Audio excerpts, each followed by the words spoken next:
Hey, quick welcome! This is an original Tales First story, and today we're jumping right into it. My 8-year-old adoptive daughter wrote a poem for my father's 60th birthday about love for her new family. My dad snatched her card and barked, "We'll never be your family. I wish you'd stayed in the orphanage." I didn't shout. I stood up and said this. The room went silent. 2 nights before my dad's 60th birthday, Olivia took over our kitchen table like it was her office. She had lined paper, a purple glitter pen, and a little pile of crumpled drafts that looked like snowballs. "Read the new one?" she asked, holding the page with both hands so it wouldn't shake. I listened while she tried to make the words sound grown up. Then she frowned and scratched out a whole line. "No, that part sounds fake." She stared at me hard. "Does Grandpa hate fake?" I kept my voice steady. "Grandpa likes the truth." She nodded like that solved everything and started rewriting again. After a few minutes, she slid the page back to me. "I put family in it," she said quietly. "Is that allowed?" I looked at her little jaw set like she was bracing for a no. "It's allowed," I told her. "It's true." She exhaled like she'd been holding her breath all week, then whispered, "I just want him to know I'm good." She was trying to earn a place she already had. Saturday afternoon in Columbus, my dad's house smelled like sheet cake and lemon cleaner, and the living room was crowded with balloons that said 60 in gold. My sister, Melissa, had already parked herself by the couch with her kids, Evan, 9, and Sophie, 7, like she owned the best seats. Dad was in his recliner, grinning at them like they were the whole show. Evan handed him a gift bag and Dad boomed, "That's my boy!" Sophie climbed right onto his knee and he kissed the top of her head. Olivia stood beside me with her handmade card pressed to her chest, waiting for someone to notice she existed. Melissa glanced at her and smiled the way you smile at a cashier. "Hey, Olivia," she said, then turned back to her kids. Dad gave Olivia a quick nod. Polite. Nothing warm. "Hello." When it was time for cards, Olivia stepped forward, cheeks pink, and cleared her throat. "I wrote something," she said, and her eyes flicked to me for permission.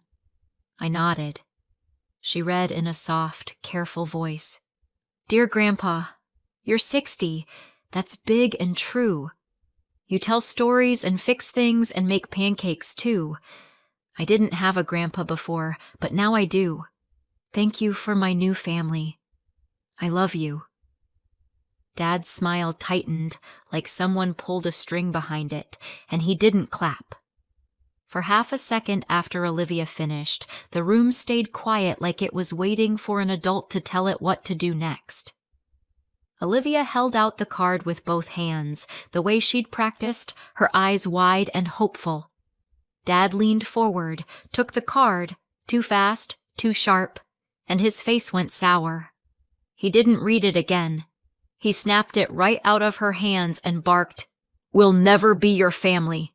I wish you'd stayed in the orphanage." Then he tossed the card onto the coffee table. The words hit the room like a dropped plate, loud, final, impossible to pretend you didn't hear. Olivia's mouth opened, but no sound came at first. Then her face crumpled and the crying started. The kind that's more air than voice because the body can't figure out how to breathe. Melissa stared at her lap. Evan looked at the TV like it might rescue him. Sophie slid off Dad's knee and froze. Dad sat back like he'd just said the weather, like he'd done a favor by being honest. Nobody moved, so I did. I was already beside Olivia before my brain caught up. I wrapped my arms around her and pulled her against me, her little shoulders shaking like she'd been dropped into cold water. "Hey," I said low, right into her hair. "Look at me. You're okay." She tried to wipe her face with her sleeve and choked out, "I'm sorry. I'll fix it." That sentence made something harden in my chest. 8 years old, and her first instinct was to make herself smaller so the room would feel comfortable again. Dad cleared his throat like her crying was inconvenient. Melissa finally murmured, "Dad?" But it came out thin, like she was worried about his feelings more than Olivia's. Dad waved a hand. "Don't start," he said. "She needs to understand reality." Olivia clung tighter to my shirt and whispered, "I won't call him Grandpa anymore."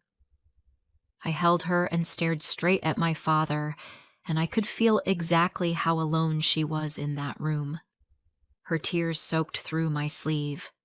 Dad shifted in his recliner and tried to smooth his face into something that could pass as reasonable. "Listen," he said, leaning forward like he was about to give a speech.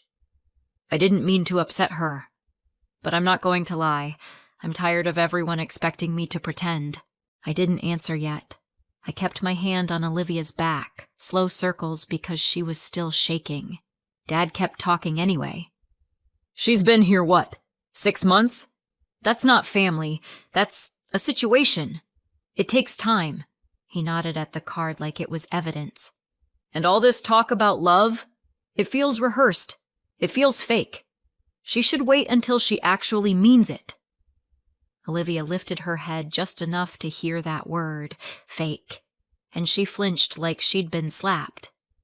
Dad added, almost kindly, "It's not personal. It's just honesty. People need honesty." Melissa let out a little laugh like she was trying to lighten it. Okay, Dad. Let's just..."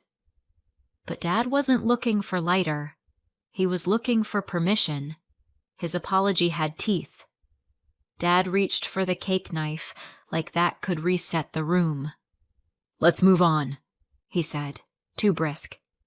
"It's my birthday. We're not turning this into drama." Olivia's face was still wet against my shoulder, and my stomach felt strangely calm, like something had clicked into place. I stood up slowly with Olivia still pressed to me. Everyone's eyes tracked me like I'd become the new problem. Dad looked relieved, like he assumed I was going to do what I always did. Make it smooth, make it quiet, make it okay. I looked at him and said, very evenly, "Since everyone here loves honesty so much..." The words landed and the room went still, even the kids. Melissa's smile slipped. Dad's eyebrows lifted, like he didn't recognize my tone. I kept Olivia tucked against my side, picked up her little jacket from the chair, and reached for my purse. Dad opened his mouth, but nothing came out fast enough. And that's when I stood up. Olivia was silent in the back seat on the drive home, her sneakers tucked under her like she was trying to take up less space. The streetlights flashed across her face in the rearview mirror, and every time they did, I saw her swallow hard like she was holding her crying in with her throat. "Mom?" she finally whispered, like she wasn't sure she was allowed to use that word anymore. "Did I do something bad?" My hands tightened on the steering wheel. I kept my voice low and steady. "No, you did something brave. You wrote the truth." She stared out the window. He said I should have stayed." She couldn't finish it. I didn't fill in the sentence for her. I just said, "He was wrong." And I meant it in the plainest way, like stating a fact.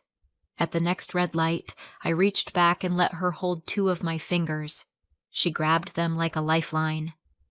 As I drove, the shock started turning into something sharper, and I realized this wasn't just about one ugly moment. It was about a pattern I'd been trained to survive. Because my father didn't wake up cruel that day. When I was 10, my mom died, and the house went quiet in a way that never fully lifted. My sister Melissa was 7, small enough that people still called her the baby, and my dad's grief turned into rules. The first rule was unspoken. Melissa needed protecting. The second rule was said out loud. I needed to help. The morning of my mom's funeral, Dad stood in the hallway with a black tie in his hands and looked right past my face. "Kate," he said, "get your sister dressed. Make sure she eats something." Melissa sat on the couch, wrapped in a blanket, while relatives stroked her hair and told her she was so strong. No one told me anything except what needed doing. That became the rhythm. Melissa forgot homework. I drove it over. Melissa didn't want to do dishes, Dad said. "Kate, just handle it." When I complained, he'd sigh like I was making his life harder. "Be mature," he'd say. "Don't add to my stress." I learned to cook because nobody else was going to. I learned to swallow words because they didn't change outcomes.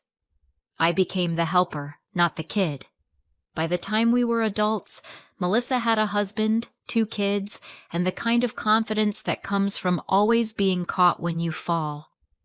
Dad adored being a grandpa to Evan and Sophie. He coached Evan's little league, showed up to Sophie's dance recitals with flowers, and kept framed school photos on his mantle like trophies. I lived across town and worked full-time, but Sundays were still family day. That meant Melissa dropped her kids off with me for a couple of hours that turned into the whole afternoon.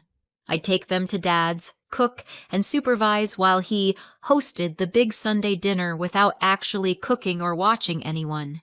He'd call it tradition. "Family takes care of family," he'd say, and everyone acted like that sentence was a gift instead of a demand. When Dad's mortgage payment went up a few years back, he called me late at night. "I don't want to worry your sister," he said. "She has her own expenses." Then he paused, like he was waiting for my old training to kick in. It did. I set up a $550 auto payment without even telling Melissa. It felt easier than arguing. It felt like being the mature one again. In our family, love came with an invoice. My husband, Alex, met my dad in person exactly twice before the Army sent him overseas again.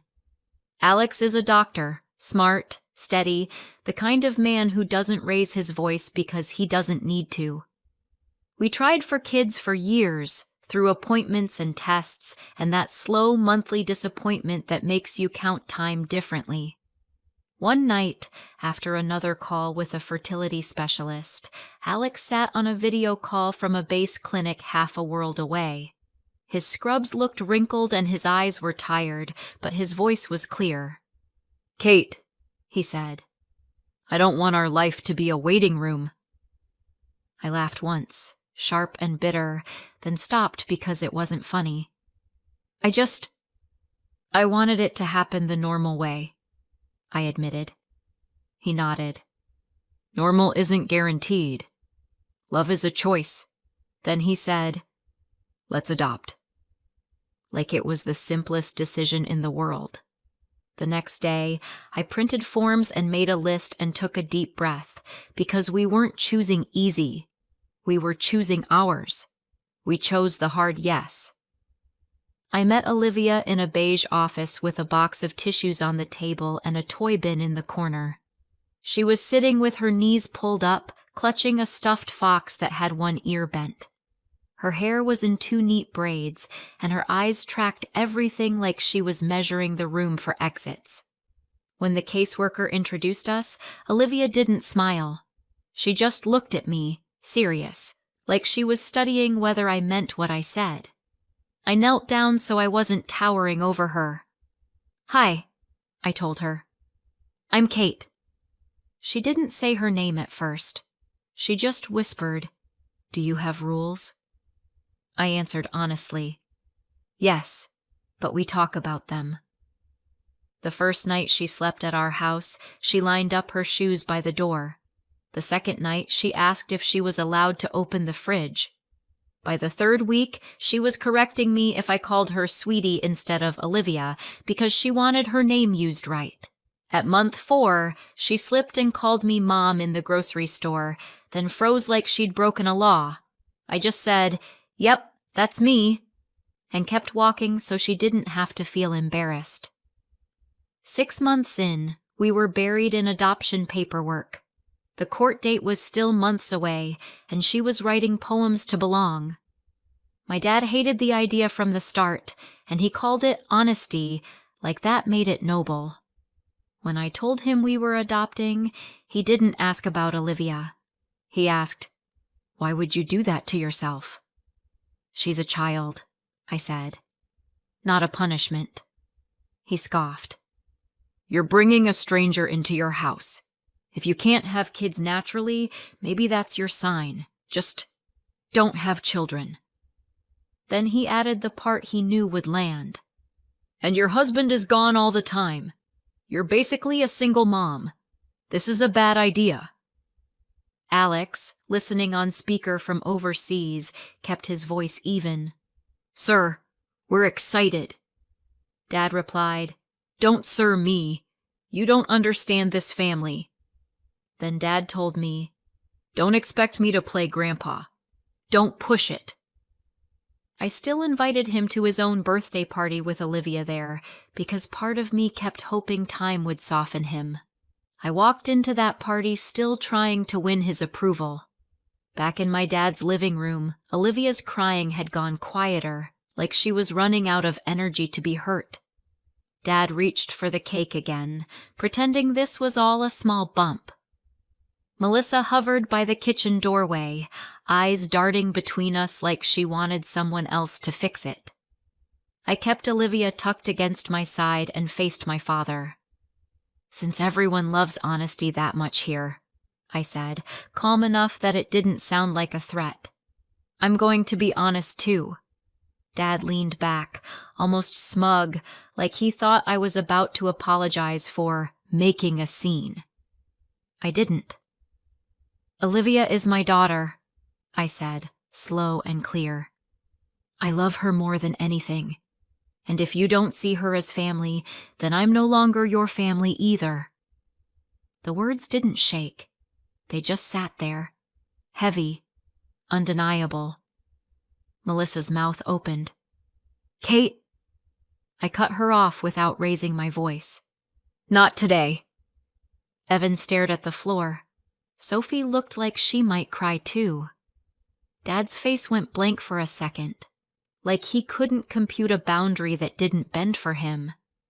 I picked up Olivia's card from the coffee table, creased now from his hand, and tucked it into my purse like it was evidence. Then I walked out with my daughter, and no one followed. The door closed behind us like a decision. At home, I got Olivia into pajamas and made her a mug of warm milk with honey, the way my mom used to do before she got sick. Olivia sat at the edge of her bed, twisting the hem of her shirt. Her cheeks were blotchy, but her voice was careful. "Did I break your family?" she asked. "Because if I did, I can fix it. I can say sorry. I can never write poems again."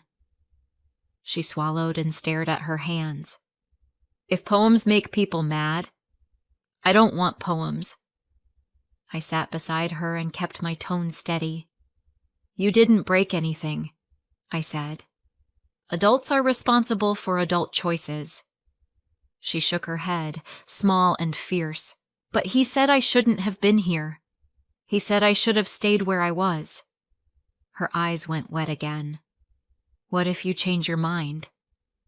I took her hands and held them still. "Olivia," I said, making her look at me, "I have never been more sure about anything. You are my daughter. You are staying." I pointed to the little photo of us on her dresser, the one she picked out herself. "That's us. That's real." She sniffed and whispered, "Then my poem wasn't bad?"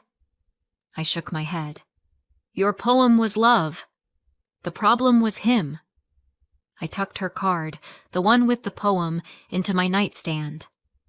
After Olivia fell asleep, I didn't pour a glass of wine or rant to a friend.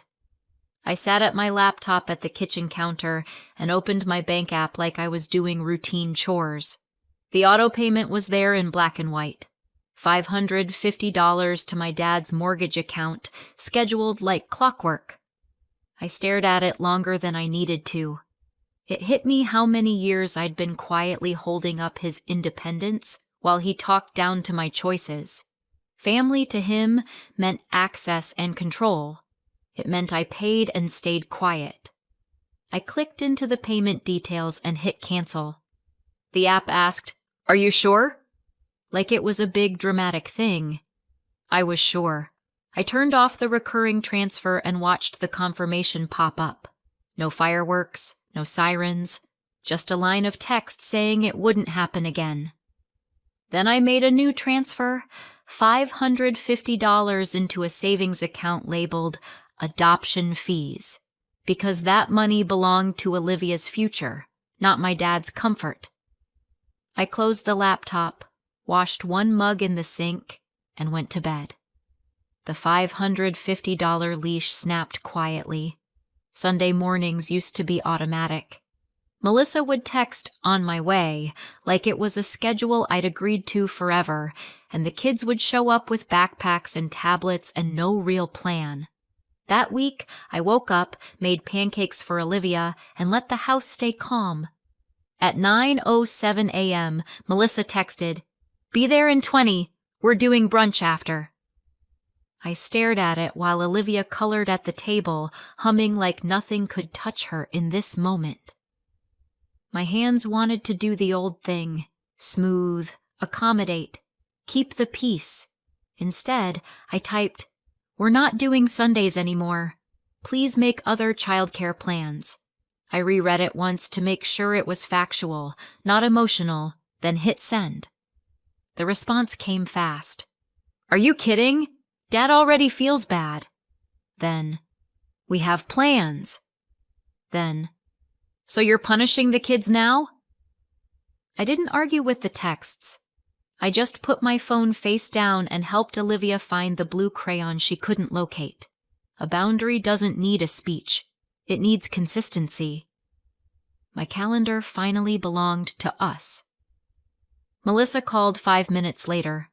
I let it ring twice, then answered because I wanted her to hear my voice, not my typing.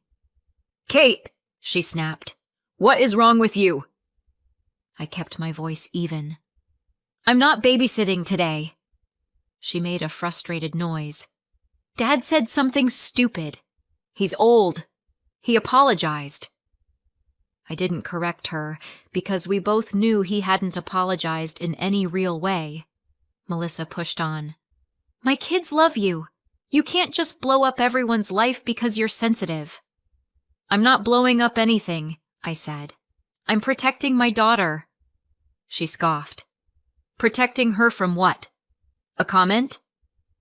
Then she lowered her voice like she was being reasonable. "Kate, you're making it weird. We're family. You can't just—" I cut in, still calm. "I can. And I am." She started to talk over me, faster, louder.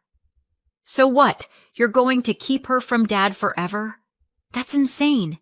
And what about me? What am I supposed to do today?" "You're supposed to parent," I said, and I hated that I had to say it. There was a pause, then her tone turned icy. "Wow, you've really changed." "I have," I agreed, and ended the call. I hung up before she could rewrite my no. My dad didn't call at first. He texted like a man who assumed money was a button he could push. "Kate, the mortgage draft didn't go through. Fix it tonight." No hello. No mention of Olivia. Just an order. I stared at the message until my jaw unclenched. Then I replied, "I canceled the payment. I won't be supporting your mortgage anymore." I waited, and the typing bubbles popped up like a pulse. His response? "Unbelievable. After everything I did for you." Then, "You're letting your feelings control you." Then, the one that made my stomach go cold. "Don't act like that girl is your family yet. It's not final. You're embarrassing yourself." There it was. He'd found a way to make Olivia temporary again, to make my motherhood conditional. He'd said it like it was a technicality, like paperwork could erase bedtime stories and lunches packed and nightmares soothed. I typed one line back. Do not speak about my daughter again. I walked out of the office, unblocked my dad's number, and called straight to voicemail. Not as a punishment, as a safety measure. He tried to use paperwork as a weapon. Once you set a boundary, the people who benefited from you having none will start recruiting. The calls came from relatives I hadn't heard from in months, an aunt, a cousin, my dad's friend from his bowling league. Each one started with the same script. He's your father, and family is family, and you'll regret this. I didn't yell. I didn't cry on the phone. I kept it simple. He told my child she should have stayed in an orphanage, I said. I'm not discussing this. My aunt sighed like I was being dramatic. He didn't mean it like that. He's just old-fashioned. My cousin tried another angle. Blood matters, Kate. You know that. Then she added, like she was offering a solution. If this is too stressful, maybe you can reconsider. Maybe she'd be better somewhere else. That sentence made everything go quiet inside me. Not rage, not panic, just clarity. Don't ever suggest that again, I said, voice flat. She is my daughter. She is not a trial run. If you can't respect that, you don't get access to us either. There was a stammered apology, but it was too late. I ended the call and blocked the number. Then I did the same to 2 more people without debating myself. I got very calm and very done. A month passed, and our life started to feel like ours again. Olivia stopped watching my face every time the phone buzzed. She started leaving her shoes wherever she felt like instead of lining them up by the door. On Sunday mornings, we went to the library and picked out picture books and one poetry book with a bright yellow cover that she carried like a trophy. Alex called from overseas whenever he could, and instead of me saying, "It's fine," I told him the truth. "It's quiet," I said. "It's better." He didn't ask me to keep the peace. He asked, "What do you need?" Sometimes I needed him to just listen. Sometimes I needed him to email the adoption worker so I didn't have to handle everything alone. One night, Olivia pulled her card back out, creased and smudged, and taped the poem onto the fridge with a magnet shaped like a strawberry. "It's still true," she said simply. I nodded. "It is." I thought the silence meant the message had landed. The quiet held, until it didn't. It was a Tuesday afternoon when everything snapped again. I pulled into the pickup line at Olivia's elementary school, like I always did, and waited for her to come bouncing out with her backpack too big for her shoulders. 10 minutes passed. 20. No Olivia. I parked and went to the front office, trying to keep my face calm because kids can smell panic. The secretary smiled politely. "Oh, Olivia was picked up," she said. "Her grandfather came in early." My brain stalled. "Excuse me?" I heard myself say. She pointed at a clipboard. "He signed her out. It's fine. He's on her approved list." My hands went cold as I looked down and saw my father's name in my own handwriting from months ago, back when I still believed he'd eventually be decent, and before it even occurred to me to update the school pickup list. I forced air into my lungs. "What time did he take her?" The secretary answered, cheerful, unaware. "About 15 minutes ago." 15 minutes could be anywhere. I swallowed hard and said, "Remove him. Right now. He is not allowed." My voice must have done something because her smile faded.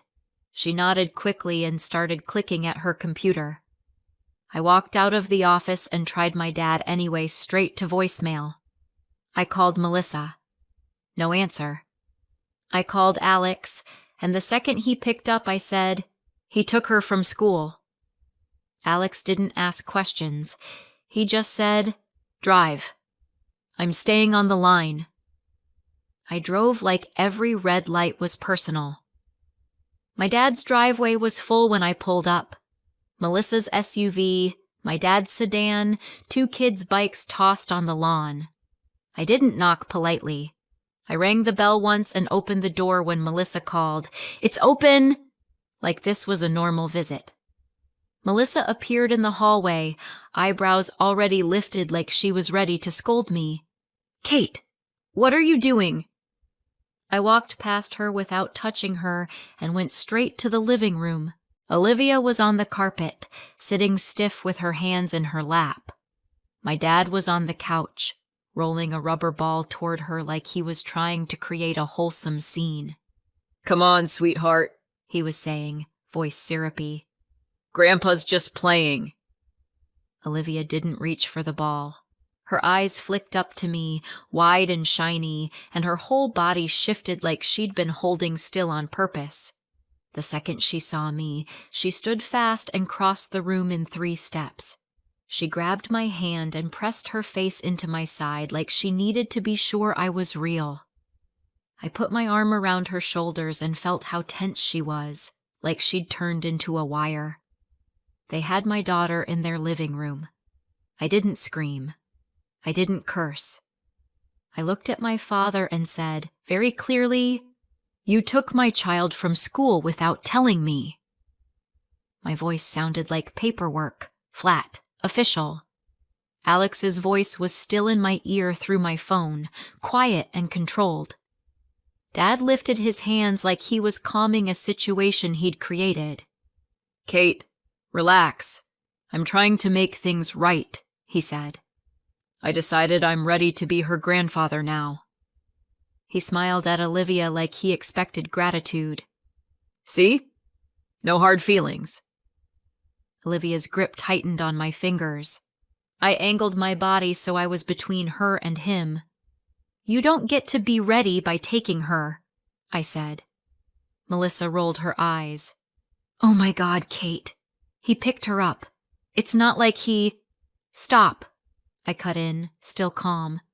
"You do not take my child. Ever." Dad's smile twitched. "I was going to call you. I just thought you'd cooled off by now, and I needed to get back to normal." He glanced at me, and the mask slipped for half a second. "You can't just cut off the mortgage payment and—" There it was. Not Olivia's feelings, not the orphanage comment. Normal to him meant money flowing and me obeying. I nodded once, like something had been confirmed. "That's why you won't have access to her," I said. "You don't love her. You want leverage." I took Olivia's backpack from the chair, held her hand, and walked out. Behind me, Dad called, "Kate!" like my name was a remote control. It didn't work.